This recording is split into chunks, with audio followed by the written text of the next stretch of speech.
तो ऑलमोस्ट 10 दिन के समझने के बाद में Samsung Galaxy A56 कैसा है एक यूजर एक्सपीरियंस और डिटेल में समझाने की कोशिश करूंगा। और इसके अंदर पॉजिटिव तो है ही और जो नेगेटिव्स है वो भी हम समझेंगे। और इस प्राइस ब्रैकेट में कुछ और बेटर ऑप्शन हो सकता है Samsung की तरफ से, यार कैसा जो भी होगा हम लोग वो भी पॉइंट आउट करके जाएंगे। और ऐसे कुछ 5 रीजन के ऊपर भी शेयर करूंगा कि ये जो A सीरीज है ये कितनी ज्यादा फ्लैगशिप निकल कर आती है। लाइक इसमें डिजाइन हो गया, ऑसम इंटेलिजेंस हो गया, फ्लैगशिप इंस्पायर्ड कैमरा हो गया और फ्लैगशिप लेवल की ड्यूरेबिलिटी हो गई। तो ये कुछ 5 पॉइंट्स होंगे, उन पर भी हम यहाँ पर बोलते हैं ना रोशनी डालेंगे। और जो लास्ट जनरेशन से यहाँ पर क्या ऐसी मेजर इंप्रूवमेंट्स है वो भी समझेंगे। ओएस हो गया, जैसे कि One UI 7 मिलता है, 6 OS जनरेशन आपको अपडेट्स मिलती है इसमें। Design, build quality, even protections हो गई। इवन जो परफॉर्मेंस है लास्ट जनरेशन जो 1480 आता था, अभी यहाँ पर 1580 में कितना इंप्रूवमेंट है वो समझेंगे। तो सबसे पहले डिजाइन अगर देखते हो तो यहाँ पर पीछे जो ग्लास बैक फिनिश आता है और साइड में जो एल्यूमिनियम फ्रेम हो गया और इस फ्रेमिंग की डिजाइनिंग भी है ना, वो भी एक प्लस पॉइंट आ रही थी इस बीच में। और इवन जो ये कैमरा मॉड्यूल फ्लैगशिप मिलता है आपको, ये मतलब मैं कहूंगा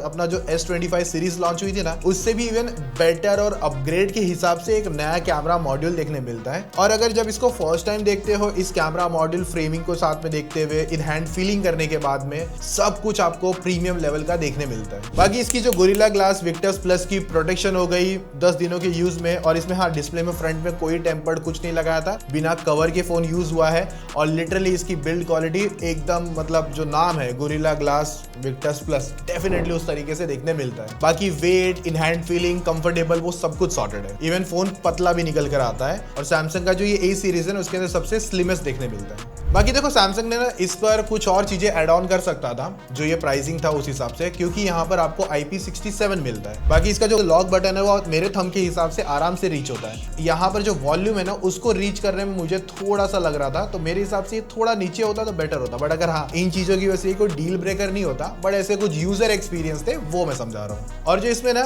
फ्रंट में डिस्प्ले आता है अपना super AMOLED display 120 hertz refresh rate के साथ में। और ये जो सुपर एमोलेड डिस्प्ले इस पर आती है, लिटरली कलर एकदम पंचीनेस के साथ में, प्लस जो विजन बूस्टर टेक है जो सैमसंग से आता है वो भी यहाँ पर बहुत ज्यादा चीजें इनहांस करता है। नेटफ्लिक्स पर कंटेंट देखना है, यूट्यूब पर कंटेंट देखना, इवन अपना अभी जो IPL चल रहा है सब कुछ इस पर देखना है, बहुत अच्छी तरीके से एंजॉयमेंट के साथ में आता है। मतलब डिस्प्ले की कलर्स को लेकर, एक्यूरेसी को लेकर एज सच कोई इश्यूज नजर नहीं आए थे मुझे। इवन हार्श लाइट के अंदर भी डिस्प्ले की पंचीनेस एकदम अच्छी तरीके से बनी रहती है। बाकी देखो ये जो डिस्प्ले है ना 120 हर्ट्ज रिफ्रेश रेट के साथ में अभी यूज नहीं हो रहा है, तो अभी थोड़ी देर ये रहता है। पर अगर आप इसमें थोड़ी देर बाद में देखा ना, नल हो जाता है। अब ये LTPO पैनल नहीं है, अब ये जो नल होता है ये सच में 0 पे लेके जाता है या नहीं लेके जाता, वो मेरे लिए अभी भी क्वेश्चन है। बाकी सैमसंग का पैनल है तो लो लाइट क्वालिटी भी आपको अच्छी तरीके से आंखों में, मतलब ऐसा कोई इचीनेस या डार्क सिनारियो में यूज करना हो गया, वहां पर कंफर्टेबल नहीं है, ऐसा कुछ नहीं, सब कुछ वहां पर एकदम प्रॉपर आता है। बाकी स्पीकर की पंचीनेस डेफिनेटली अच्छी निकल कर आती है, लाउडर एक्सपीरियंस है। हालांकि IPL वगैरह हम लोग इसमें देख रहे थे, जो स्पीकर का आउटपुट है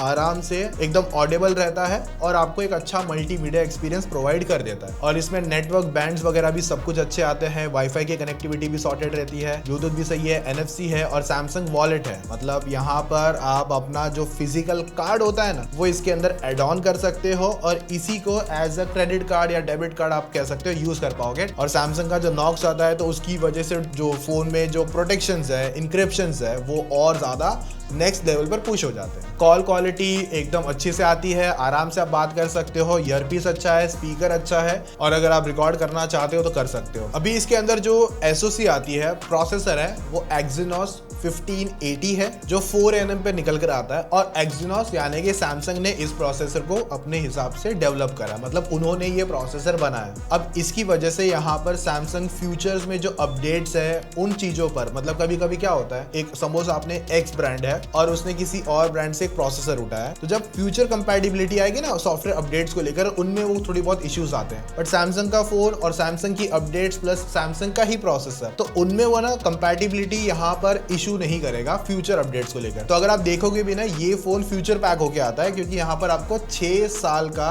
OS जनरेशन अपडेट्स मिलता है, मतलब आप इसमें Android 21 तक अपडेट कर पाओगे। तो वो यहाँ पर कंपैटिबिलिटी का एक फैक्टर है ना, वो एक प्लस पॉइंट बनता है Exynos की वजह से, प्लस सैमसंग का साथ वाला पार्ट। लेकिन हाँ, ये जो प्रोसेसर है इस प्राइस के अंदर और जो कुछ ब्रांड आपको ऑफर कर रहे हैं वहां पर आपको और ज्यादा फास्टर स्कोर मिल सकते हैं परफॉर्मेंस को लेकर। प्लस सैमसंग की A सीरीज है, जो सैमसंग के S सीरीज वाले जो AI हो गई, सैमसंग का One UI 7 हो गया, इस तरीके की जो प्रीमियम चीजें हैं वो यहाँ पर ऑफर करता है सैमसंग। जो सॉफ्टवेयर एक्सपीरियंस है वो यहाँ पर ज्यादा मैटर करेगा, लेकिन बाकी दूसरी चीजों में या दूसरे ब्रांड्स में आपको वो चीजें थोड़ी सी मतलब सेक्रीफाइस करनी पड़ सकती है। तो अब यहाँ पर जो ये प्रोसेसर है ये आपके मोस्ट ऑफ सारे टास्क कंप्लीट एकदम सिंपली करवा रहा था। मतलब जितना हमने यूज किया है उस हिसाब से तो लाइक आप call, WhatsApp, Instagram, YouTube, Netflix और कैजुअल गेमिंग वाला एक्सपीरियंस हो गया, सभी चीजों को फुलफिल करके एक अच्छा पावर पैक निकाल के देता है। रैम भी इसका फास्टर है। अब ये जो 5000 mAh की बैटरी है इसमें इतना समझ लो, मैं आपको एक पहले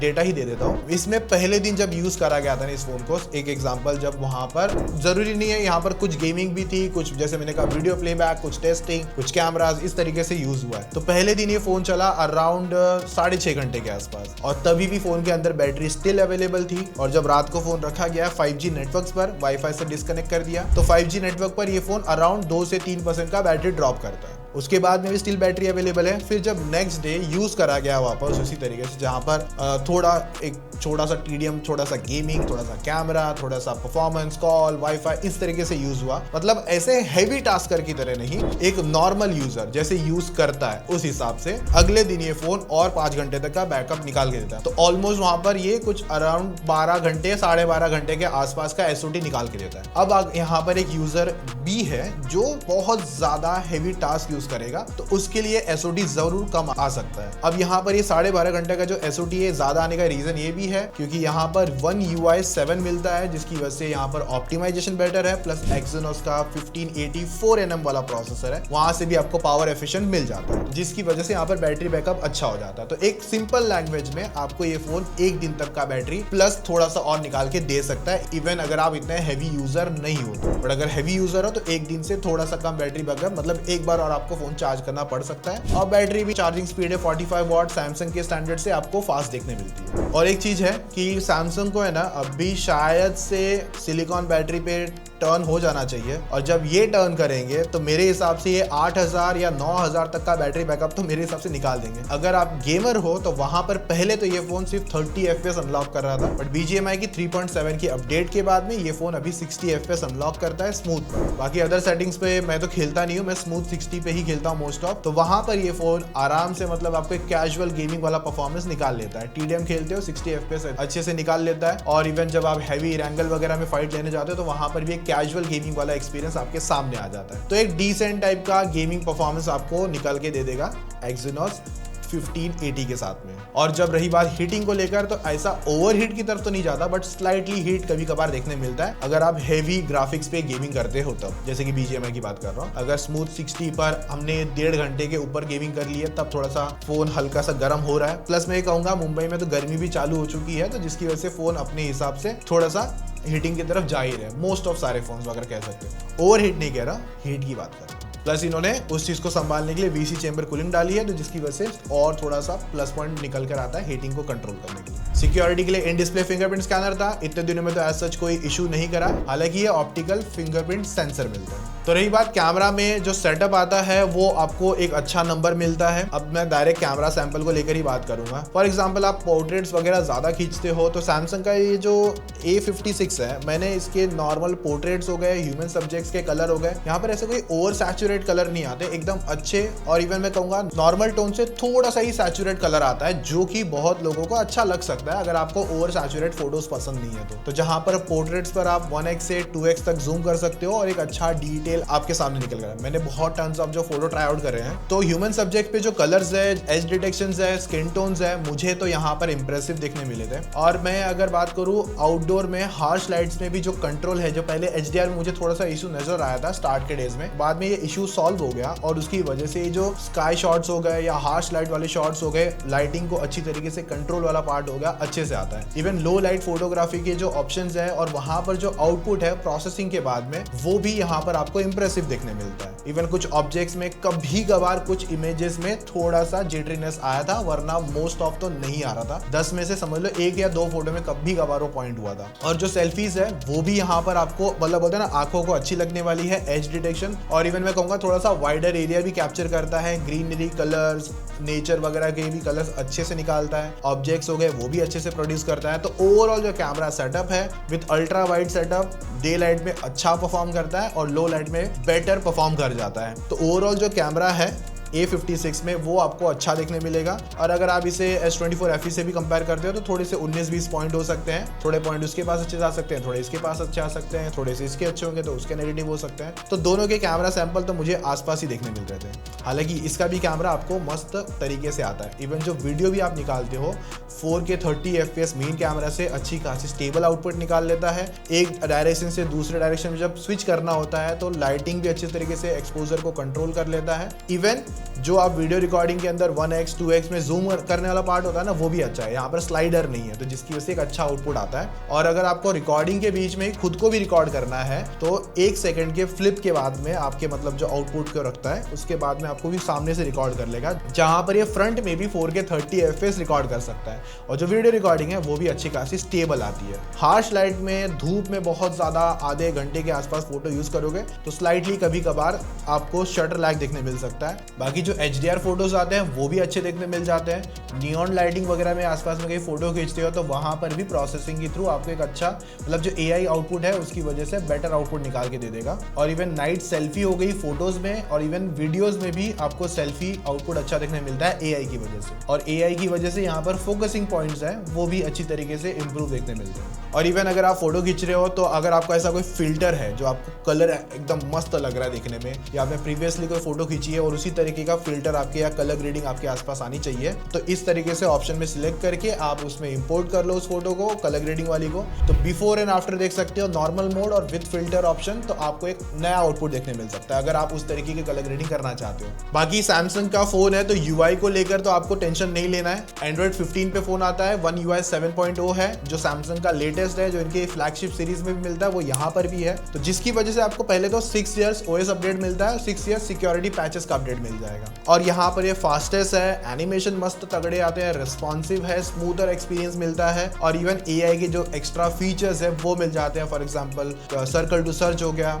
ऑब्जेक्ट इरेजर हो गया, और इवन एडिट सजेशंस आ गई, और इवन बेस्ट फेस था जो मैंने आपको बता दिया पहले ही। और इंस्टेंट स्लो मोशन करना है, किसी पार्ट को ऐसा लगता है कि ये वीडियो मैंने जब शूट किया था ये पार्ट अगर स्लोमो होता तो मस्त होता। बाकी AI सिलेक्ट आता है जो बहुत ज्यादा काम का है। इवन सर्कल टू सर्च की वजह से आपको कुछ ऐसे फॉन्ट होते हैं कहीं भी किसी भी जगह पे होने दो, चाहे फोटो में होने दो चाहे PDF में होने दो, सर्कल टू सर्च की वजह से आप सारे टेक्स्ट को सिलेक्ट कर सकते हो, या फिर AI सिलेक्ट जो इनका AI आता है उसको भी यूज करके ये वाला पार्ट कर सकते हो। और जहां पर ये जो AI फीचर्स को नाम जो सैमसंग A सीरीज में देता है वो है ऑसम इंटेलिजेंस। और बाकी रही बात सैमसंग का जो गुड लॉक आता है भाई, वो तो बहुत इंटरेस्टिंग था, वो जाके ऑन करना है आपको। बाकी जो की कैट्स हो गया उसको अगर आप ऑन करते हो तो कस्टमाइज कीबोर्ड बना सकते हो, जिसकी वजह से ऐसा टाक टुक हो गया, पीछे एनिमेशन ऐसा कुछ फंकी करना है तो कर सकते हो। और जो साउंड बार है उसका कुछ ऐसा मस्त एनिमेशन कलर्स वगैरह निकालना है अलग तरीके से, तो वो आपको साउंड असिस्ट में जाके ऑन करना पड़ेगा। बाकी जो हाँ सैमसंग का जो नाउ बार है वो आपको इसके अंदर मिलता है, तो जहाँ पर आपका चार्जिंग और कुछ एडिशनल इन्फॉर्मेशन जैसे कि आपने क्लॉक चालू कर दी, स्टॉप वॉच चालू कर दिया, टाइमर हो गया, म्यूजिक हो गया, इस तरीके के जो फीचर्स है वो नाउ बार के थ्रू ले सकते हो। और जो स्टार्ट का 8/128 वाला वेरिएंट आता है 36,999 विथ ऑफर्स। तो इसी प्राइस में आपको A56, अगर जो सॉफ्टवेयर एक्सपीरियंस के लिए फोन ढूंढ रहे हैं, कैमरा एक्सपीरियंस के लिए फोन ढूंढ रहे हैं, अच्छी बिल्ड क्वालिटी के हिसाब से फोन ढूंढते हैं, तो उनके लिए यहाँ पर सैमसंग एक ऑप्शन आता है और वहां पर ये A56 आता है। और A56 पर जो चीजें प्रॉमिसिंग है जैसे कि AI, कैमरास, बैटरी बैकअप, वो काफी ज्यादा सॉलिड है। मार्केट में आपको दूसरे और ऑप्शन मिलते हैं, फास्टेस्ट प्रोसेसर एंड ऑल वगैरह, वो भी ठीक है, पर अगर जो इस तरीके की चीजें फाइंड आउट करना चाहते हैं और ऊपर से 6 साल के अपडेट के हिसाब से, तो उनके लिए A56। तो अगर आपको अभी भी लगता है कि कुछ और डाउट्स थे, कुछ और चीजें हमको ऐड ऑन करनी चाहिए थी, हालांकि कर सकते हैं, बट उसके लिए वीडियो आधे घंटे की ऊपर की बन जाएगी। तो अगर आपको आगे से कभी लॉन्ग टर्म डिटेल रिव्यू आधे घंटे के ऊपर के आते हैं और आप वो देखना पसंद करोगे, तो मैं डेफिनेटली उतना भी डिटेल डीप में जाके बना सकता हूँ। ऐसा नहीं कि 10 मिनट में सारी चीज़ें, उसमें तो कुछ नहीं बता के होगा, सीरियसली बताता हूँ। ये वीडियो भी थोड़ी सी इसलिए लंबी थी, जितना डिटेल में घुस के बना सकते थे इस हिसाब से। वीडियो अच्छी लगी है as always like share subscribe करके जाना, और सब्सक्राइब में जो बेल नोटिफिकेशन होता है भाई, मैं कभी कहता नहीं हूँ, मतलब बेल नोटिफिकेशन के बारे में खास करके, तो भाई उसको एक बार टैप कर देना, क्योंकि मैं देख रहा हूँ कि वीडियो आपके पास जल्दी पहुँच नहीं रही है, कुछ यूट्यूब का ग्लिच हो सकता है, वटेवर कुछ भी। तो एक बार सब्सक्राइब करके बेल नोटिफिकेशन ऑन कर देना, और जिन्होंने ऑन किया है तो मैं तो कह रहा हूँ अनसब्सक्राइब मारो, वापस सब्सक्राइब करो, बट बेल नोटिफिकेशन ऑन कर लेना, ठीक है। चलो, और कोई डिटेल रिव्यू चाहिए कमेंट में बता देना, मिलते हैं नेक्स्ट वीडियो में, तब तक वही अपना एंजॉय, बाय बाय।